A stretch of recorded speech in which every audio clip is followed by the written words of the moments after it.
What is going on, football fans? Back at it with another New York Giants video. And in this video, we're going to talk about what was thought to be an Achilles heel of the New York Giants this season. And it still may very well be. I'm not going to get carried away with this Week 4 performance against the Washington Redskins. But it is encouraging nonetheless. And I'm going to take it back actually to halftime of the Tampa Bay Bucs game. And the Bucs offense is not a bad offense. Let's get that right out of the way. That team put up 50 on the Rams this week, okay? So that is not a bad offense. So I think you could take some stock in that game. The New York Giants defense this year, of course, played awful. The whole game against Dallas, the first half against Buffalo, and then Buffalo kind of let the foot off the pedal, but they definitely played better in that second half. The first half against Tampa, they were dreadful, probably their worst half of football defensively, in which they gave up 28 points.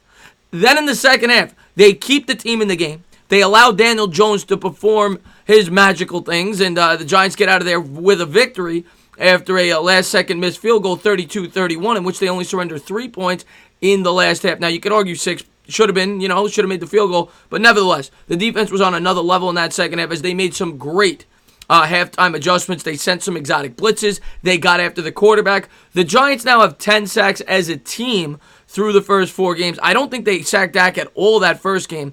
Maybe they got Allen once, twice. They got him a few times in the second half. But my point is, last year, I think they only had 9 sacks in the first 8 games. They already have 10 in their first 4, and the majority of those sacks, I believe, have come over the last 6 quarters. The second half of that Tampa game, they were fantastic, and all day yesterday, they were great. Now, like I said, bad opponent. McLaurin was out, right? They didn't have many weapons to throw to. We get that, right? But the Giants did a phenomenal job of stuffing the run, getting after the quarterback, and causing turnovers. They had 0 turnovers through their first 2.5 games.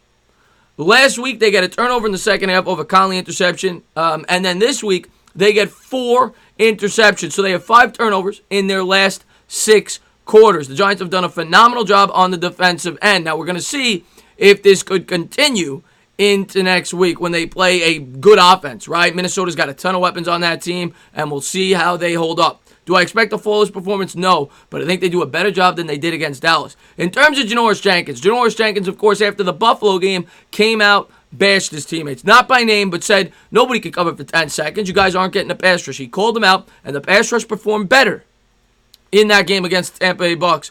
However, Janoris Jenkins did not. He surrendered 190 yards on the air against Mike Evans, albeit in one-on-one coverage. Didn't have any help because they were sending the blitz all game long.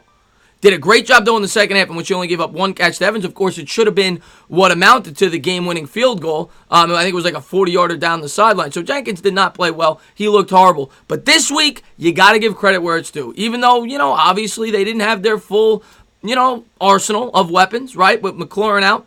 But Jenkins did a phenomenal job this week. Came up with 2 interceptions, batted a ball, which resulted in another interception by Ryan Conley. And the New York Giants defense seems as if it's starting to turn a corner. Now, will this continue? I don't know. They're playing 2 great offenses coming up, so we have to take that into account, right?